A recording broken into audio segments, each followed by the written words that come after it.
Es importante además recordar que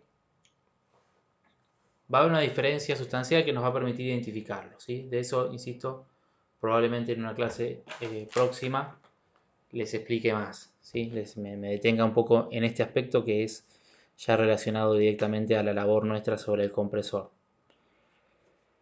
El bobinado de arranque funciona, como les decía, solamente durante la secuencia de inicio, probablemente menos de un segundo, donde el motor alcanza, se dice, 3/4 de su velocidad, es decir, el 75% de sus revoluciones, desacopla mediante un dispositivo que no nos interesa porque está dentro del hermético, no tenemos acceso a la medición, no podemos comprobar de su existencia salvo por alguna medición en el funcionamiento. Pero medir este dispositivo, que podemos llamar, quiero usar esta palabra para no generar confusiones con otros dispositivos que están en el aire, switch de arranque, ¿sí? El switch de arranque lo que va a hacer es desconectar la bobina de arranque una vez que el motor inició la marcha, una vez que el motor llegó a sus revoluciones. Entonces el bobinado de arranque solo funciona en el arranque y el bobinado de trabajo en cambio es permanente, funciona también en el arranque, necesita de la secuencia generada por el capacitor pero también de la corriente directa, ¿sí? Entonces la corriente directa quiere decir la corriente sin ningún dispositivo en el medio, ¿no? Porque aclaro esto porque corriente directa también puede ser interpretado como corriente continua. Me refiero a que está la corriente sin la acción del capacitor. Entonces el bobinado de trabajo funciona en el arranque, es necesario para que el motor arranque, el de trabajo también, pero además funciona durante el resto de la marcha, a diferencia del de arranque que solo funciona en el arranque. Esta diferencia es clave considerarla porque nos va a dar una cuestión. El motor además es un motor de trabajo pesado y un peligro que puede tener es generar sobreintensidad, es decir, que los bobinados se sobrecalienten, se derriten y demás, ¿no? Para lo cual va a ser importante considerar entonces la intensidad nominal de los dos bobinados, ¿sí? Ahora, siendo que la sobreintensidad se genera por efecto Joule y el efecto Joule considera el tiempo, si no recuerdan esto, vean el video de sobreintensidad que está en el canal. Considera el tiempo, entonces, digo, el calor se va generando en un circuito eléctrico a medida que la corriente va circulando, sostenido en el tiempo.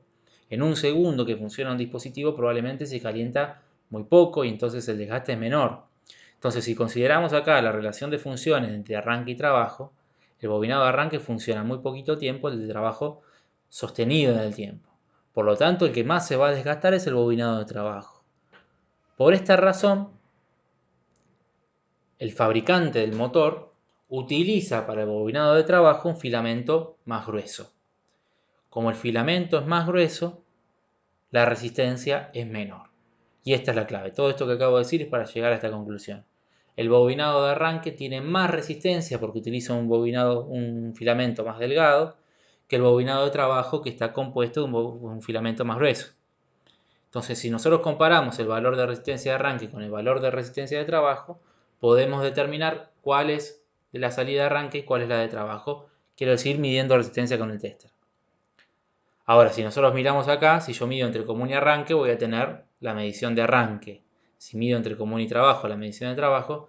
Y si mido entre arranque y trabajo, como están unidas a través del común, voy a medir las dos resistencias y las voy a medir en serie, por lo tanto se van a sumar los valores. Entonces voy a tener tres medidas jerarquizadas. Una que va a ser la máxima, que es esta última. El valor más grande que voy a tener es midiendo entre arranque y trabajo porque estoy midiendo las dos bobinas en serie y por lo tanto sumando sus valores.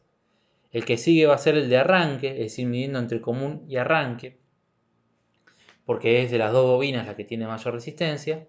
Y el más chico, entre común y trabajo, donde voy a estar midiendo la bobina de trabajo, por ser la de filamento más grueso y por lo tanto la de menor resistencia. De esto, insisto, voy a hablar con más detenimiento en próximas clases. Ahora me interesaba marcar que este motor, además, en el circuito, dentro del condensador ya, va a tener además otros componentes asociados, que ahora voy a hablar de ellos.